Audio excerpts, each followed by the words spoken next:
ที่พี่ละออได้พูดเอาไว้นะคะการทำทานก็คือการได้แก่การเสียสละทรัพย์สินนะคะสิ่งของสมบัติที่มีอยู่ให้แก่บุคคลอื่นโดยมุ่งหวังว่าจะจุนเจือให้กับผู้อื่นให้ได้รับผลประโยชน์นะหรือมีความสุขด้วยความมีเจตนาเขาเรียกว่ามีเมตตาจิตของตนเองเนี่ยทานที่ทำไปนั้นนะคะจะทำให้ผู้ที่ทำทานเนี่ยได้บุญมากหรือมากน้อยเพียงใดก็คือย่อมสุดแล้วแต่องค์ประกอบมีอยู่3อย่างนะคะคือองค์ประกอบที่1ก็คือวัตถุทานที่ให้นั้นต้องบริสุทธิ์นะคะวัตถุทานที่ให้ได้แก่อะไรทรัพย์สมบัตินะคะสิ่งของที่ได้มาด้วยความบริสุทธิ์นะแล้วก็เขาเรียกว่าสิ่งของที่ได้มานั้นต้องเป็นสิ่งของที่ตนแสวงหามาหรือทำมาค้าขายมาด้วยตัวเองได้เงินอันนั้นมาด้วยความบริสุทธิ์ใจไม่ได้ลักเล็กขโมยน้อยไม่ได้ไปโกงเขามานะคะแล้วเอามาทำบุญเราต้องได้เงินอันนี้มาจากการในการประกอบสัมมาอาชีพนะคะไม่ใช่ของที่ได้มาจากการเบียดเบียนผู้อื่นอันนี้ไม่ได้บุญนะเขาเรียกว่าได้มาโดยการทุจริตยักยอกลักทรัพย์นะคะช่อโกงปล้นทรัพย์ชิงทรัพย์อันนี้ถือไม่ได้บุญนะไม่ได้บุญแล้วก็เขาเรียกว่าอย่างตัวอย่างที่1เนี่ยที่ได้มาโดยการเบียดเบียนเลือดเนื้อสัตว์เช่นอะไรการฆ่าสัตว์ต่างๆไม่ว่าจะเป็นปลาโคกระบือสุกรนะคะเขาเรียกว่าโดยประสงค์จะเอาเนื้อเนี่ยของเขามาทำอาหารแล้วมาถวายถวายพระ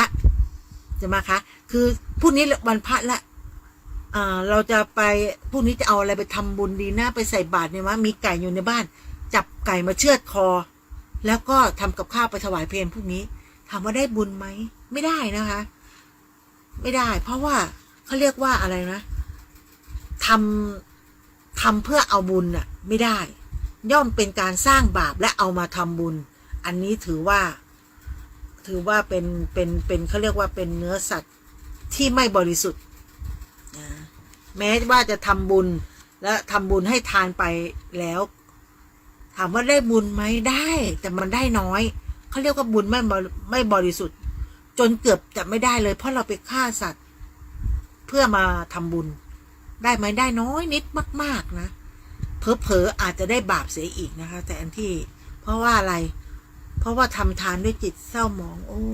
ยเนาะไก่แจ้ฉันโอ้ยลูกรักแต่พรุ่งนี้เราจะไม่มีอะไรทำบุญแล้วไม่มีอะไรจะใส่บาตรแล้วฉันขอเนื้อหนังมังสาของเจ้าเนี่ยเพื่อไปถวายให้แก่พระสงฆ์โดยการฆ่าไม่ได้บุญนะอันนี้ก็คือตัวอย่างหนึ่งตัวอย่างที่2นะคะลักทรัพย์ยักยอกชิงทรัพย์ปล้นทรัพย์ตลอดถึงการทุจริตเนี่ยไม่ว่าจะเป็นช่อราชบังหลวงนะคะอันเป็นการได้ทรัพย์มาในลักษณะที่ไม่ชอบธรรมนะคะหรือโดยเจ้าของเดิมไม่ได้เต็มใจให้ทรัพย์นั้นย่อมเป็นของที่ไม่บริสุทธิ์โดยการนำเอาไปกินโดยการนำเอาไปกินไปใช้ย่อมเกิดโทษเรียกว่าบริโภคด้วยความอะไรด้วยความเป็นหนี้นะคะด้วยความเป็นหนี้แม้จะนำเอาไปทำบุญทำทานก็ช่างเถอะเนาะเราเอาไปทำบุญทำทานสร้างโบสถ์สร้างวิหารก็แทบจะไม่ได้บุญแต่อย่างใดนะเนื่องด้วยต้องชดใช้หนี้กรรมเพราะเราไปช่อโกงเขามานะคะอันเกิดมาจากการเบียดเบียนยักยอกนะคะมันไม่ได้บุญอยู่แล้วนะคะเขาเรียกว่าปล้นชิงทรัพย์ช่อโกงเนี่ยได้มาโดยไม่ชอบทำพวกเนี้ยไม่ได้บุญแน่นอนนะคะทำบุญแค่ไหนก็คือเป็นบาปกรรมเท่าตัวส่วนวัตถุทานที่บริสุทธิ์เนี่ยต้องได้มาจากการอะไรการแสวงหาโดยชอบธรรมโดยชอบธรรมก็ไม่ว่าเราจะได้มาได้มากได้น้อยจะมีค่ามากมีค่าน้อยจะเป็นของเขาเรียกว่าจะเป็นของดีของเลวประณีตมากน้อยไม่สำคัญนะความสำคัญมันขึ้นอยู่กับอะไรขึ้นอยู่กับเจตนาในการให้ทานนั้นตามกำลังทรัพย์ และกำลังศรัทธาที่ตนมีอยู่นะคะองค์ประกอบข้อที่สองนะคะเจตนาในการให้ทานต้องบริสุทธิ์การให้ทานนั้นจุดประสงค์เลยนะคะทานที่แท้จริงเนี่ยเพื่ออะไรเพื่อเป็นการขจัดความโลภความตนีความเหนียวแน่นความหวงแหนหลงไหลในทรัพย์สมบัติของตนเองเนี่ยนะคะเขาเรียกว่าเป็นกิเลสหยาบหรือโลภะกิเลสนะคะอันนี้ก็ถือว่าเป็นอะไรเป็นการสงเคราะห์ผู้อื่นให้ได้รับความสุขด้วยความเมตตาของตนอันเป็นบันไดก้าวแรกในการเจริญเมตตาพรหมวิหารในพรหมวิหารสี่ให้เกิดขึ้นนะเขาว่าเจตนาบริสุทธิ์นั้นถ้าจะบริสุทธิ์จริงๆเนี่ยจะต้องสมบูรณ์พร้อมด้วยกัน3ระยะนะระยะที่1ระยะก่อนที่ท่านจะให้ทานก่อนที่จะให้ทานเนี่ยต้องมีจิตใจอะไรจิตใจที่โสมนัสล่าเริงเบิกบานยินดีที่จะให้ทานกับผู้อื่นเพื่อสงเคราะห์ผู้อื่นให้ได้รับความสุขเพราะทรัพย์สินเป็นของเรานะคะเราไม่ได้ไปลักเล็กขโมยน้อยไม่ได้เอาของคนอื่นมาเราให้เพื่อความบริสุทธิ์เราให้ไปเพื่อความสุขในการทำทานระยะที่2นะคะระยะที่กำลังลงมือให้ทานหมายความว่ายังไงคะระยะที่ในระยะที่กำลังลงมือทำทานอยู่นั้นเนี่ยต้องทำด้วยจิตใจที่ล่าเริงเบิกบานนะคะให้ทานที่ตนกำลังให้ผู้อื่นเนี่ยต้องมีจิตใจที่แบบเขาเรียกว่าบริสุทธิ์ไม่ใช่แบบในใจฉันให้เธอละจะเอาไม่เอาแต่ฉันก็ให้อ่ะแต่ใจข้างนึกจะให้ดีไม่ให้ดีก็ให้แล้วแบบเขาจะเอาไปสมมุติเราให้เงินเขาไปเงี้ยจะเอาไปกินเหล้าหรือเปล่าเนาะหรือว่าจะเอาไปซื้อข้าวกินถ้าเราคิดแบบนี้นิดนึงนะบุญนั้นไม่ได้ระยะที่3นะคะระยะหลังจากที่ให้ทานไปแล้วเมื่อครั้งให้ทานไปแล้วเนี่ยเสร็จแล้วนะคะเมื่อหวนคิดถึงทานที่ทำไปแล้วเนี่ยต้องมีจิตใจที่แบบบริสุทธิ์นะไม่ใช่ทำไปแล้วโอ้เขาอย่างที่พี่ละออพูดนะเขาเอาไปเอาเงินเราไปทำอะไรเข้าของที่เราให้เขาไปเนี่ยเขาทำเราสมมุติเราบริจาคเสื้อผ้าเนี่ยให้ไปแล้วเขาจะใส่ของเราไหมเขารับมาแต่เขาไปโยนทิ้งแล้วเขาไม่ใส่ล่ะอันนี้ถือว่าไม่ได้นะคะเราได้ให้ทานไปแล้วเรามานั่งคิดกังวลว่าให้ทานนั้นมันจะมีเจตนาที่ไม่ดีมันก็จะไม่ได้บุญเจตนาบริสุทธิ์นะคะพวกเนี้ยเขาเรียกว่าถ้าให้ไปแล้วต้องมีจิตใจที่บริสุทธิ์มากๆนะให้ทานนั้นพร้อมกับมีวิปัสสนานะคะมีทั้งปัญญาให้ไปแล้วไม่ต้องคิดอะไรเยอะบรรดาทรัพย์สินเนี่ยต้องปล่อยนะคะให้ไปแล้วเขาเรียกว่าวัตถุประสงค์เหล่านั้นเนี่ยเป็นของที่มาก่อนที่เราจะเกิดขึ้นมานะเราให้เขาไปแล้วเราไม่ต้องคิดอะไรมากมายนะคะก็คือเป็นการให้ทานที่จิตใจของเราบริสุทธิ์ผุดผ่องเนาะการให้ทานมันมีหลายแบบนะคะเมื่อเจตนาในการให้ทานเนี่ยที่เรากล่าวมาทั้ง3ระยะเนี่ยประกอบไปด้วยวิปัสสนาปัญญาที่กล่าวมาแล้วเนี่ยจะได้บุญได้บุญมากน้อยก็ย่อมขึ้นอยู่กับวัตถุประสงค์ของแต่ละคนนะคะว่าทำมากทำน้อยนะคะมีกำลังมากน้อยเพียงใดนะคะบางคนเนี่ยทำแล้วเนี่ยได้เสวยสมบัติหรือเขาเรียกว่าบางคนทำไมทำน้อยแล้วทำไมเขาอีกคนหนึ่งทำไมร่ำรวยจังบางคนไม่ได้ทำบุญเลยแต่ทำไมเขาร่ำรวยจังบางคนคิดเนาะว่าชาตินี้เราทำบุญมาทั้งชีวิตแล้วทำไมฉันไม่เห็นจะมีความสุขทำไมฉันไม่เห็นร่ำรวยเหมือนคนอื่นเขานะคะทำไมฉันทำแล้วยังตกทุกข์ได้ยากแต่บางคนที่เขาไม่ได้ทำบุญทำทานเลยทำไมเขาร่ำรวยนะอันนี้มันขึ้นอยู่ว่าอดีตชาติเราเนี่ยเมื่อชาติที่แล้วเราอาจจะไม่เคยได้ทำบุญเลยก็ได้ชาตินี้ถ้าเชื่อในเรื่องชาติภพนะคะคิดอย่างนี้ว่า เมื่อชาติที่แล้วเราอาจจะไม่เคยทำบุญอะไรเลยพอชาติเนี้ยเราก็ต้องตกทุกข์ได้ยากลำบากเพราะเราไม่ได้สร้างบุญสร้างบารมีไว้เลยนะคะจังคนที่เกิดมาเนี่ยท้องคาบช้อนเงินช้องทองเนี่ยเขาไม่เคยทำบุญเลยทั้งชีวิตแต่ทำไมเขาร่ำรวยทำไมเขาอยู่มีความสุขนะคะ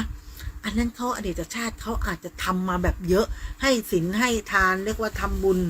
ทำมาจนเยอะแล้วพอชาตินี้เขาก็เสวยสุขเราคิดในแบบนี้นะถ้าเราเชื่อในเรื่องภพเรื่องชาตินะคะชาตินี้เกิดมาทั้งทีมีโอกาสได้ทำบุญนะคะมีโอกาสได้ทำบุญทำทานเกิดเป็นมนุษย์นี่แหละดีที่สุดเพราะอะไรเพราะว่าเราสามารถที่จะทำบุญทำทานได้นะคะเป็นสัตว์เป็นเขาเรียกว่าเป็นอย่างอื่นเนี่ยไม่สามารถเขาเรียกว่าเป็นสัตว์เดรัจฉานเนี่ยไม่สามารถที่จะทำบุญได้นะคะแต่ถ้าเป็นมนุษย์เนี่ยเราสามารถที่จะเจริญภาวนาทำสวดมนต์ไหว้พระนะคะไม่ว่าจะเป็นทานศีลภาวนาการทำบุญต่างๆเนี่ยเป็นมนุษย์ทำได้หมดนะคะเขาเรียกว่าในการทำบุญไม่ต้องรอว่าทำไมคนนั้นต้องเป็นอย่างนี้ทำบุญไม่ต้องไม่มีข้อแม้นะคะสำหรับบางคนที่เป็นผู้ที่มีทำมาหากินขึ้นนะเขาบอกว่าร่ำรวยภายหลังก็มีเยอะนะทรัพย์สมบัติไม่วิปัสหายชนะไปไหนเพราะวินาศภัยโจรภัยอัคคีภัยวาตภัยแม้จะมั่งคั่งร่ำรวยในวันใดในวัยใดก็ช่างการส่งผลนะคะไม่ว่าย่อมสุดแล้วแต่ผลทานแต่ชาติก่อนๆจะส่งผลให้ในการทำบุญเนี่ยจะส่งผลให้เราไม่รู้ไงใช่ไหมคะเราอาจจะต้องทำบุญเยอะๆเพื่ออะไรเพื่อส่งผลบุญเนี่ยเขาเรียกว่าร่ำรวยตั้งแต่ต้นๆเพราะผลทานเพราะผลของทานเนี่ยที่ได้ตั้งเจตนาไว้บริสุทธิ์นะแต่ก่อนจะทำทานก็คือต้องลงมือก่อนลงมือทำทานมีเจตนาที่ดีเกิดเป็นมนุษย์แล้วเนาะก็คือในตระกูลที่ร่ำรวยแต่บางคนเนี่ยในชีวิตวัยต้นๆอุดมสมบูรณ์พูนสุขไม่ยากจนเลยแต่พอไม่ขนขวายที่จะทำบุญทำทานเนี่ยใช้ชีวิตไปวันเนี่ยบุญอันนั้นมันก็จะหมดไปนะครับเขาเรียกว่าหมดบุญพอวัยกลางคนปุ๊บอันนั้นคือวัยต้นพอวัยกลางคนเนี่ยทรัพย์สมบัติที่เราหามาไม่ว่าจะเป็นมรดกที่อาจจะได้มาถ้าเราไม่รู้จักรักษานะคะมันก็ไม่สามารถที่จะต่อบุญได้นะคะบางคนทำตั้งแต่ตอนต้นตั้งแต่เด็กมาจนวัยกลางคนจนเป็นวัยกลางคนนะคะแล้วก็มาวัยที่แบบแก่ชราพวกเนี้ยเขาก็จะทำกันเป็นเขาเรียกว่าอะไรการร่ำรวยในวัยกลางคนเนี่ยก็สืบเนื่องมาจากอะไรเจตนาในการทำบุญตั้งแต่เด็กผลส่งผลนะคะสมัยนี้กรรมมันติดจรวดทำตอนนี้เราจะไปหวังผลว่าท่านทำตอนนี้แล้วทำไมผลบุญไม่เห็นมันส่งผลให้ฉันถ้าเราทำเยอะเนี่ยรวมถึงอดีตชาติเราทำบุญสวดมนต์ไหว้พระเจริญนะคะทำบุญโดยไม่มีข้อแม้เนี่ยมีทำน้อยมีน้อยทำน้อยมีมากทำมากผลบุญอันนั้นเราต่อก็เหมือนกับเขาเรียกเหมือนกับวงเวียนนะที่เราออกคิดแบบนี้เหมือนกับวงเวียนเราทำไปเรื่อยๆทำตั้งแต่ต้นเนี่ยพี่เราคิดว่าถ้าเราทำตอนต้นหรือเราไม่ได้อาจทำเลยเนี่ยทำตอนต้นตั้งแต่อดีตชาติมาพอเราทำไปเรื่อยๆเนี่ยส่งเขาเรียกว่าต้นมากลางมาปลายมาผลบุญอันนั้นมันอาจจะมาจบกันก็ได้นะไม่ต้องรอถึงชาติหน้าผลบุญบางอย่างเนี่ยมันส่งผลทันทีนะส่งผลเนี่ยไม่ต้องรอชาติหน้าเลยส่งผลในชาตินี้เพราะอะไรเพราะเนื้อนาบุญของเราที่เราทำแล้วทำด้วยใจบริสุทธิ์นะคะถ้าเราทำด้วยใจบริสุทธิ์เนี่ยทุกอย่างนะมันเขาเรียกว่ามันผลอันนั้นมันจะวิ่งมาหาเราเองนะคะอันนี้ก็คือในความคิดของพี่ละออนะคะก็คือการทำบุญโดยเจตนานะคะทำเยอะเมื่อก่อนเป็นวัยเด็กเนี่ยเราเคยคิดเนาะเห็นแม่เห็นพ่อทำบุญเงินทองก็ไม่ค่อยจะมีทำไมทำจังทั้งที่ไม่มีจะกินเนาะเราก็คิดว่าทำไมต้องทำเยอะขนาดนั้น พอได้เงินมาพอพ่อให้สตังค์แม่ได้มา100สมมติได้มา100แม่ไปทำแล้ว80 บาทเหลือไว้20ทำจนแบบเราก็มีข้อแม้เนาะแต่พ่อก็ไม่เคยว่านะว่าแม่จะไปทำเท่าไหร่ก็ช่างแต่เราเป็นลูกเราก็ถามว่าก็ในเมื่อในบ้านมันไม่อิ่มอะไปทำนอกบ้านแล้วเราไม่พอกินอะแล้วทำเพื่ออะไรนะคะแต่เราก็ไม่ถึงขั้นอดอยากนะเราทำบุญด้วยเงินหรือทำบุญด้วยสิ่งของทำไปเรื่อยๆแต่ผลกลับมาเรามาย้อนคิดพอเราอยู่ในวัยโตขึ้นเราถึงได้รู้ว่าสัจธรรมก็คือแม่เนี่ยทำบุญด้วยเงินที่บ้านไม่เคยขาดเงินแม่ทำบุญด้วยของมีอะไรมาแล้วแต่ทำกับข้าวเนี่ย1 หม้อเนี่ยโอ้ย7 บ้าน8 บ้านแม่ทำตักแจกเขาหมดเหลือไว้กินถ้วยเดียวเราก็ว่าทำแกงไม่เคยเลยไม่เคยที่จะได้กินแบบสองมื้อเลยแม่ทำ1 หม้อแม่ก็แจกเขาทั่วบ้านทั่วเมืองแล้วก็เป็นอย่างเงี้ยชีวิตที่บ้านเราพี่ละออก็เป็นแบบนี้มาตลอดนะคะจนเรามีคำถามว่าทำแล้วทำไมต้องแจกจ่ายต้องเผื่อแผ่แม่บอกว่าวันข้างหน้าเราทำบุญแล้วตอนเช้าเราทำบุญเราทำทานโดยการที่เราทำกับข้าวหม้อใหญ่ๆ1 หม้อเนี่ยเราคิดว่าเรากินแค่มื้อ2 มื้อแล้วทำหม้อใหญ่มันเหลือทำทานสิแต่แม่จะไม่ทำทานโดยการที่เหลือเดนจากเรานะทำทานนะที่นี้คือ1 หม้อเนี่ยแม่จะตักจะให้บ้านใครตักเลยตักแบ่งให้เขาเลยเขาเรียกว่าทานที่บริสุทธิ์อาหารที่ไม่เหลือจากที่เรากินที่เราเหลือเดนอ่ะแม่จะสอนนักสอนหนาในการทำบุญทำทานอย่าเอาของเหลือเดนไปทำทานนะคะมันไม่ดีเกิดชาติหน้าฉันใดเราก็จะได้สิ่งที่เขากินเหลือกินทิ้งกว้างแล้วเราจะได้สิ่งนั้นกลับมาเราก็เห็นแม่เราเนี่ยทำปุ๊บตักแจกบ้านนั้นบ้านนี้บ้านนู้นบ้านนี้ทั่วบ้าน7 บ้าน8 บ้านมีอะไรก็แบ่งปันพออยู่มาวันหนึ่งเนี่ยเราโตขึ้นนะคะก็ไม่มีพ่อไม่มีผู้นำในครอบครัวไม่มีผู้นำในครอบครัวแล้วแม่ซึ่งพ่อซึ่งเป็นเสาหลักนะคะซึ่งเป็นเสาหลักพี่ละออเนี่ยเป็นครอบครัวที่พ่อเป็นข้าราชการนะพ่อเป็นนายทหารนี่แหละปู่ก็เป็นนายทหารพอไม่มีเสาหลักปุ๊บแม่ไม่เคยทำงานทั้งชีวิตก็คือค้าขายนะคะตอนอยู่กับพ่อเนี่ยทำมาค้าขายเป็นแม่ค้ามาก่อนพออายุเยอะขึ้นก็อยู่บ้านเฉยๆไม่ได้ทำอะไรนะคะก็มีพ่อเนี่ยคอยดูแลซัพพอร์ตอยู่ตลอดเวลาพออยู่มาวันหนึ่งเนี่ยไม่มีพ่อก็ถึงว่าปลดเกษียณแล้วไม่ได้ทำงานแล้วก็ไม่มีรายได้ข้าราชการเนี่ยถ้าไม่มีบำเหน็จบำนาญเนี่ยก็ไม่มีรายได้จากตรงไหนถามแม่แล้วแม่อยู่ยังไงเราก็คือลูกๆก็คือซัพพอร์ตบ้างนะคะแต่แม่ไม่เคยอดอยากไม่เคยที่ไม่มีเงินจะใช้นะคะไม่เคยอดคือวันหนึ่งแม่จะเล่าให้ฟังว่าเดี๋ยวบ้านนั้นก็เอามาให้เดี๋ยวบ้านนี้ก็ตักแกงมาให้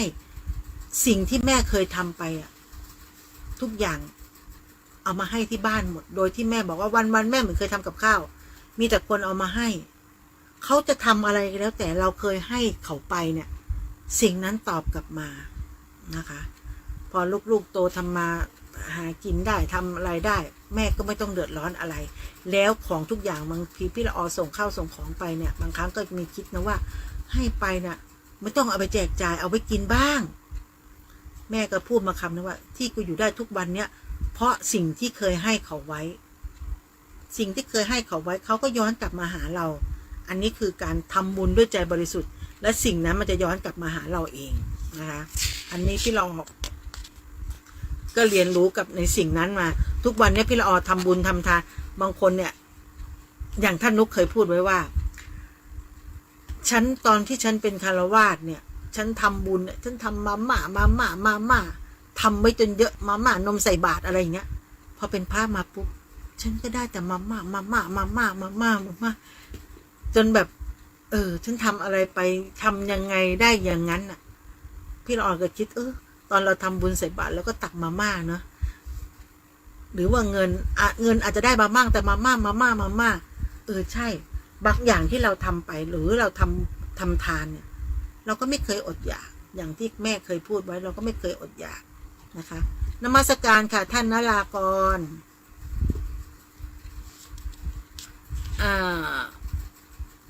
จะมีการทำบุญต่างๆเนาะ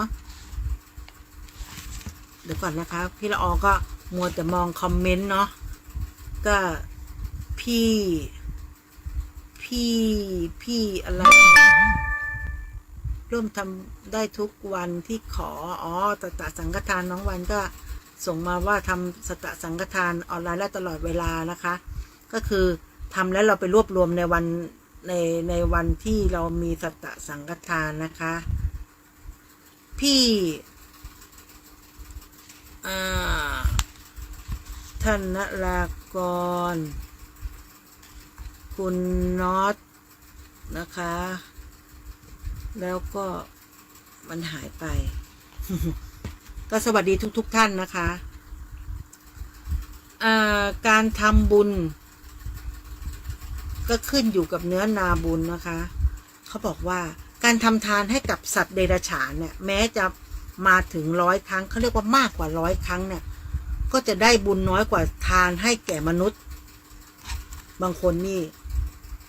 ทำบุญแล้วบอกไปให้ทำไมคนไปทำให้กับพวกอาหารให้เขาเรียกว่าไปทำบุญให้สิงสาราสัตว์เอากล้วยให้ช้างเอาถวายอะไรนะเอาอาหารให้หมาให้แมวพวกเนี้ยมันก็ได้บุญนะคะ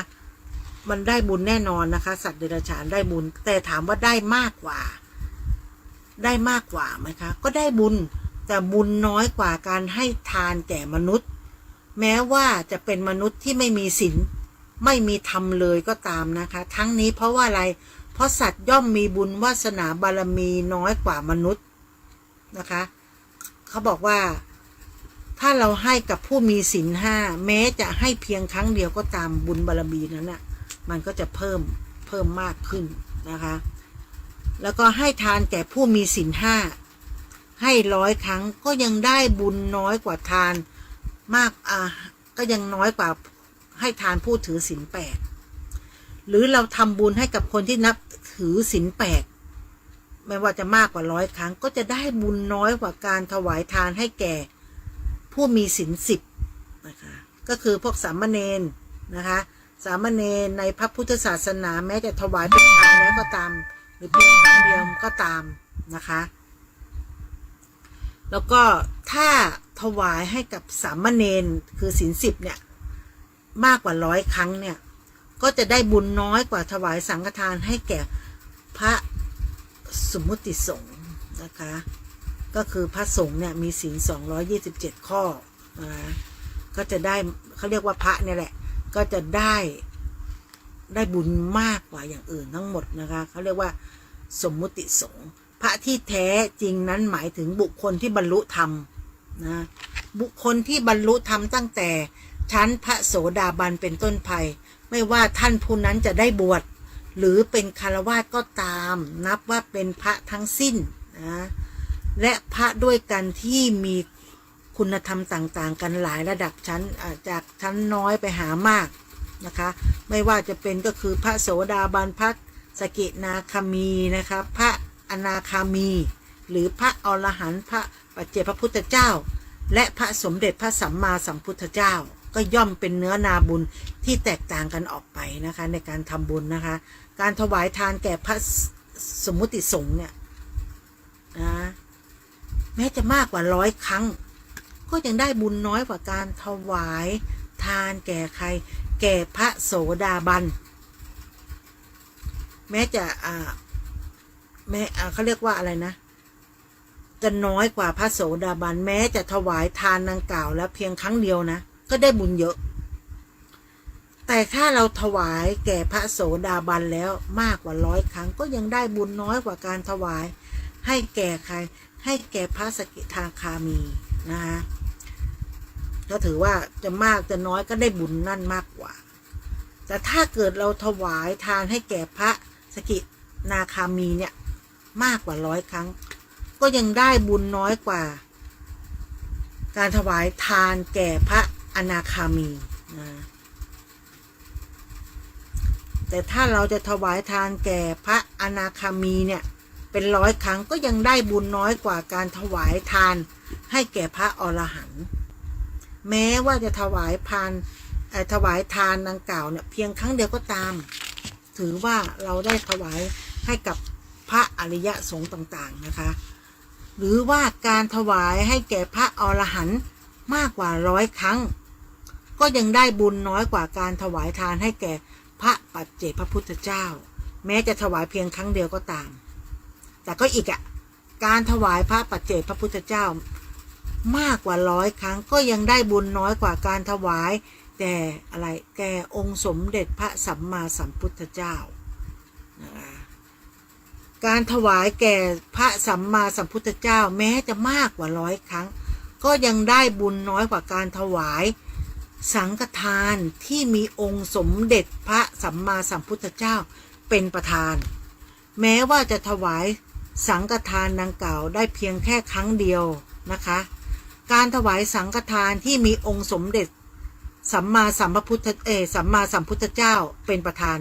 มากกว่า100 ครั้งก็ยังได้บุญน้อยกว่าการถวายวิหารทานแม้จะทำได้เพียงแค่ครั้งเดียวก็ตามนะคะการถวายวิหารทานเนี่ยได้แก่อะไรคะการไม่ว่าการจะร่วมในการสร้างโบสถ์สร้างวิหารสร้างศาลาการประเรียนศาลาโรงธรรมศาลาท่าน้ำศาลาที่พักอาศัยคนเดินทางอันเป็นสาธารณประโยชน์ที่ประชาชนเนี่ยได้ใช้ประโยชน์ร่วมกันนะคะอันหนึ่งการสร้างสิ่งที่เป็นสาธารณประโยชน์หรือสิ่งที่ประชาชนได้ใช้ประโยชน์นะคะร่วมกันเนี่ยแม้จะไม่เกี่ยวเนื่องกับกิจในพระพุทธศาสนาเช่นโรงพยาบาลโรงเรียนบ่อน้ำแท้งน้ำศาลาป้ายรถโดยสารรถประจำทางสุสานเมนเผาศพถือว่าได้บุญมากในทำนองเดียวกันนะคะการถวายวิหารทานเนี่ยแม้จะมากกว่า100 ครั้งนะคะก็ยังได้บุญน้อยกว่าการให้อะไรให้อภัยทานแม้จะเพียงครั้งเดียวก็ตามการให้อภัยทานคือการไม่ผูกโกรธไม่อาฆาตจองเวรไม่พยายามคิดร้ายกับผู้อื่นแม้ศัตรูซึ่งได้บุญกุศลแรงและสูงมากกว่ามากในฝ่ายทานนะคะเพราะการให้อภัยทานเนี่ยเป็นการบำเพ็ญเพียรเพื่อเขาเรียกว่าละโทสะกิเลสและเป็นการเจริญเมตตาพรหมวิหารธรรมนะอันเป็นพรหมวิหารธรรมข้อหนึ่งในพรหมวิหาร4ให้เกิดขึ้นนะคะอันพรหมวิหาร4นั้นเป็นคุณธรรมที่เป็นองค์ธรรมของโยคีบุคคลนะคะที่บำเพ็ญญาณและวิปัสสนาผู้ที่ทรงพรหมวิหาร4ได้ย่อมเป็นผู้ทรงญาณนะซึ่งเมื่อเมตตาพรหมวิหารธรรมได้เกิดขึ้นแล้วเมื่อใดเขาเรียกว่าก็ย่อมละเสียได้ซึ่งพยาบาทผู้นั้นจึงสามารถจะให้อภัยทานได้การให้อภัยทานเนี่ยจึงเป็นเรื่องละเอียดอ่อนและยากเย็นจึงจัดเป็นทานที่สูงกว่าการให้ทานนะคะเขาเรียกว่าการให้ทานได้บุญมากที่สุดแต่การให้ธรรมทานเพราะการให้ธรรมทานคือการเทศนาสั่งสอนธรรมะตลอดถึงการไม่ว่าจะเป็นการพิมพ์หนังสือแจกเป็นธรรมทานเพื่อช่วยให้ผู้อื่นที่ยังไม่รู้ได้รู้หรือผู้ที่รู้อยู่แล้วได้รู้ได้เข้าใจมากเกี่ยวยิ่งขึ้นไปนะคะเป็นเหตุเขาเรียกว่าเป็นเหตุให้ผู้ที่เป็นมิจฉาทิฏฐิเนี่ยได้กลับใจเป็นสัมมาทิฏฐิชักจูงผู้คนให้เข้ามารักษาศีลนะปฏิบัติธรรมจนเข้าถึงมรรคผลนิพพานในที่สุดดังมีพุทธพระดำรัสตัดเอาไว้อยู่แล้วนะคะเขาเรียกว่าการให้ทำเป็นทานเป็นการชนะทั้งปวงนะคะอันนี้ก็ได้กล่าวเอาไว้นะคะในฝ่ายศีลอันนี้ก็ เหมือนกันนะคะ อันนี้ที่พี่ละออบอกไปก็คือการให้ทานก็ถือว่าดีการให้อภัยทานถือว่าสูงสุดนะคะสำหรับการให้อภัยทานเพราะว่าการให้อภัยทานเนี่ยเราสามารถที่จะให้อภัยทุกสิ่งอย่างได้หมดนะโดยที่เราไม่ได้เอามายึดติดหรือว่ามาเป็นการยึดติดเอาไว้นะคะอันที่สองอันนั้นตะกี้คือการข้อที่หนึ่งที่พี่ละออได้กล่าวไปนั่นคือการอะไรวิธีการสร้างบุญอันที่หนึ่งนะคะได้กล่าวมาหมดแล้วอันนี้เราก็เลยหยิบยกขึ้นมาเดี๋ยวจะมีอันที่สองนะคะอันที่สองคือการรักษาศีลอันที่แรกคือการให้ทานเนาะศีลแปลว่าปกติรักษาศีลก็คือเขาเรียกว่าสิ่งหรือกติกาที่บุคคลจะต้องระมัดระวังในตามเพศตามฐานะนะคะในการรักษาศีลนั้นหมายถึงมีหลายระดับมีศีลห้าศีลแปดศีลสิบศีล227นะคะในบรรดาศีลเนี่ยชนิดเดียวก็ยังแยกออกเป็นระดับธรรมดานะคะเขาเรียกว่ามีระดับธรรมดาระดับกลางระดับสูงนะคะแต่คนเราเนี่ยเขาเรียกว่ามนุษย์นั้นเป็นผู้มีใจบริสุทธิ์อันประเสริฐนะคะคุณธรรมปกติเขาเรียกว่าเป็นปกติของมนุษย์ก็คือเราต้องทรงไว้ตลอดก็คือการรักษาศีลห้านะคะบุคคลที่ไม่มีศีลไม่ได้เรียกว่าเป็นมนุษย์อาจจะเรียกว่าคนร้อนมากอาจจะเรียกว่าคนนะคะแปลว่าซึ่งแปลว่าคนนะซึ่งแปลว่ายุ่งในสมัยพุทธกาลนะหรือว่ายุ่งดินะคะพุทธกาลผู้คนมักจะมีศีลห้านะคะศีลห้าเนี่ยปกติมนุษย์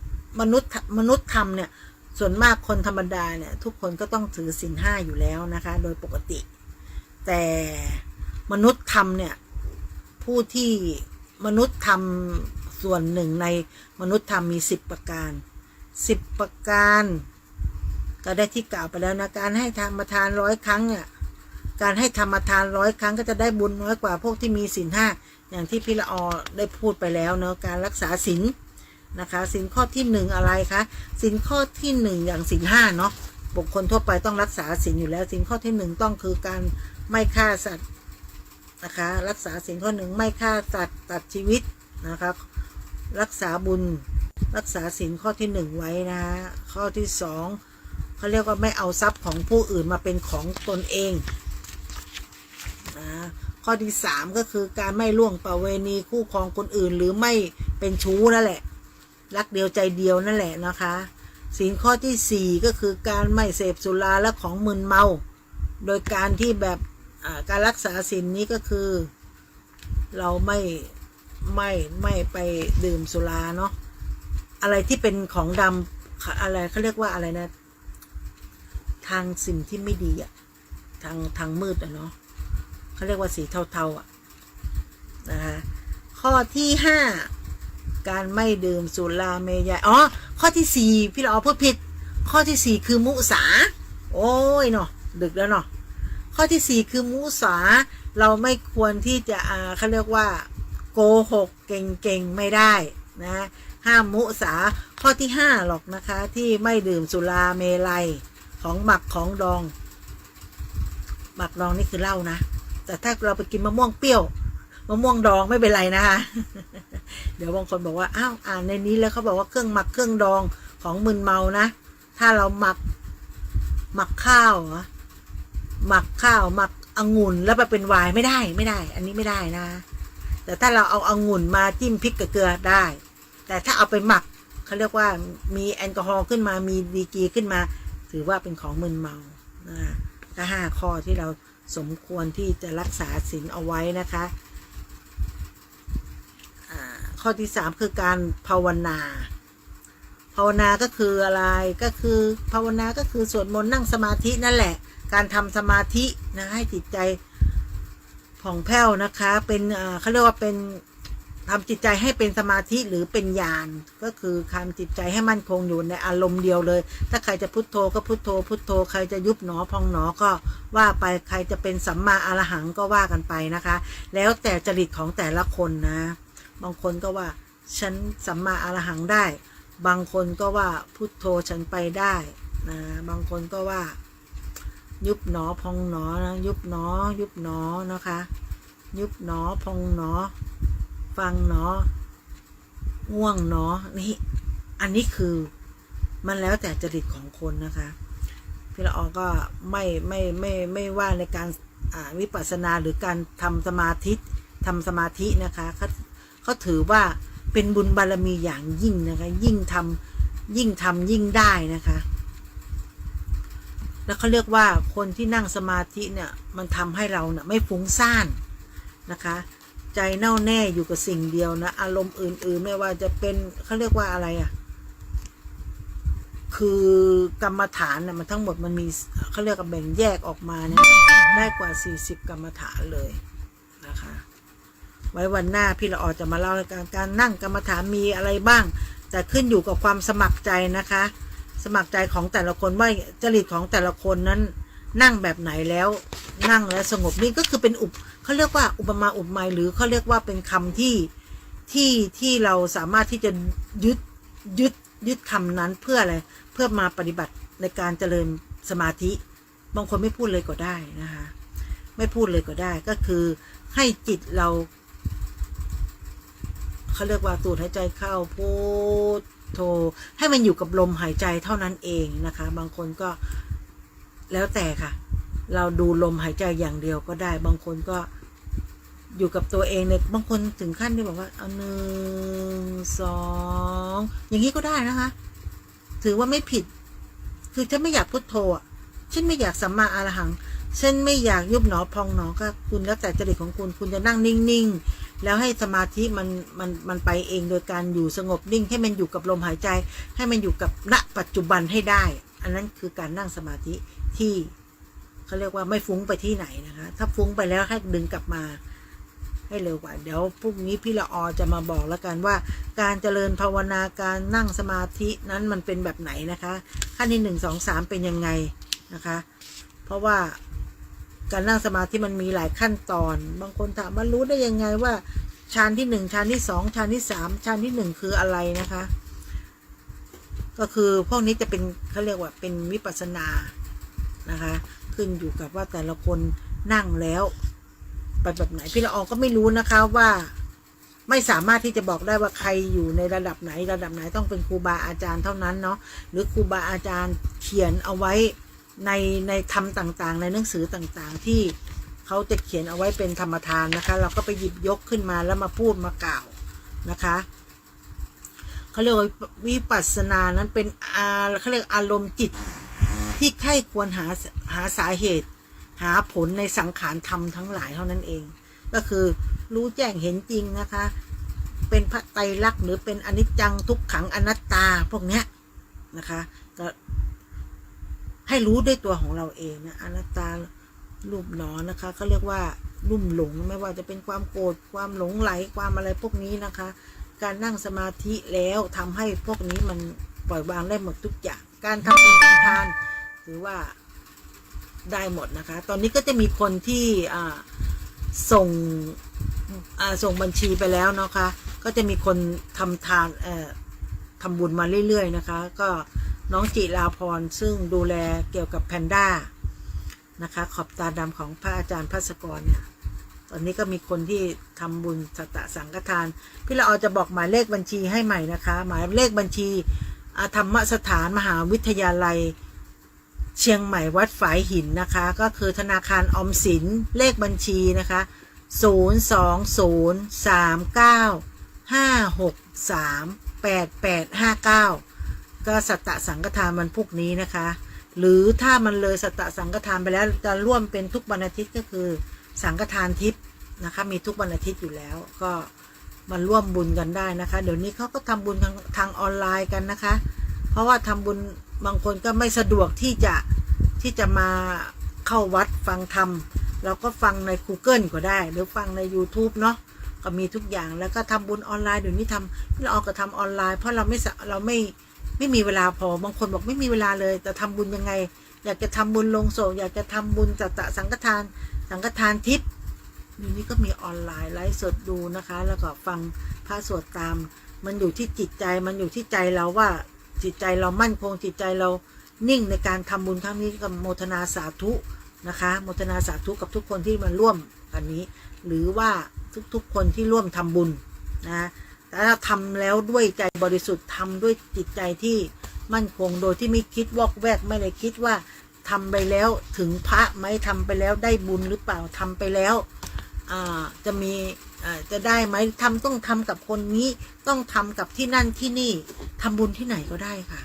ได้บุญหมดแต่ถ้าเรามีข้อแม้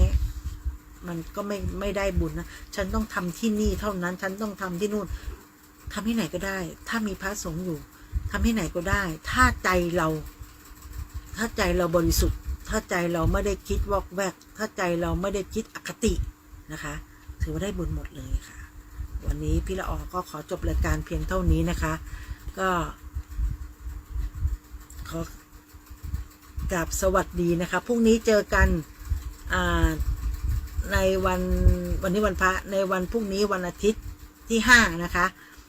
ก็ขอกราบสวัสดีไว้กับนะคะ สวัสดีครับพี่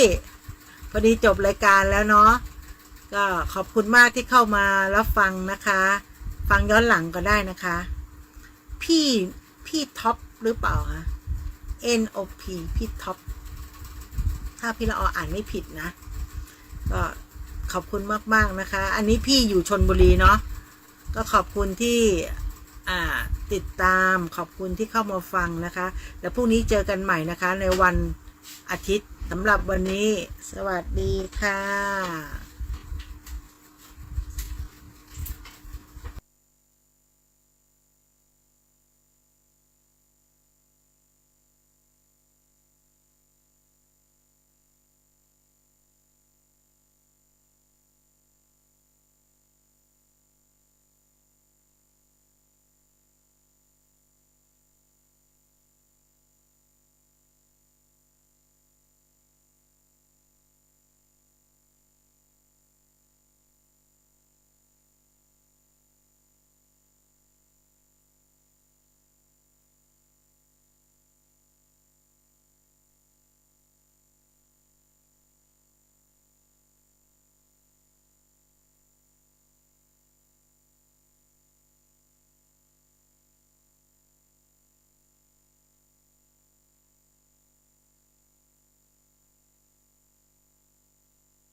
บทที่ 24 นายพลพชิ เ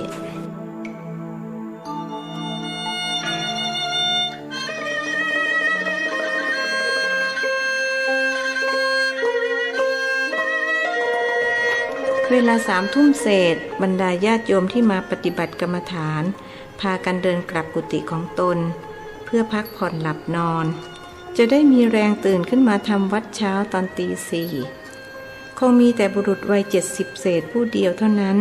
ที่ยังไม่ยอมไปเข้าที่พักเขาขอร้องพระบุญเฮียวให้พาไปพบท่านพระครูโดยอ้างว่ามีปัญหาที่จะเรียนถามท่านเป็นกรณีพิเศษอาตมาไม่อยากรบกวนท่านเลยท่านเพิ่งจะหายอาพาธพระบุญเฮียวไม่เต็มใจที่จะพาไปเพราะท่านไม่อยากรบกวนพระอุปัชฌาย์ผมไม่รบกวนท่านนานหรอกครับสัก10 นาทีเท่านั้นโยมน่าจะถามอาตมาถ้าอาตมาตอบไม่ได้ค่อยไปถามหลวงพ่ออาจารย์ผู้อาวุโสน้อยกว่าลูกศิษย์พยายามหาทางออกผมคิดว่าท่านตอบไม่ได้หรอกครับขอโทษผมไม่ได้คิดจะดูถูกท่านนะครับเพียงแต่ผมคิดว่าท่านคงตอบคำถามผมไม่ได้เพราะผู้ที่จะตอบได้มีแต่พระอรหันต์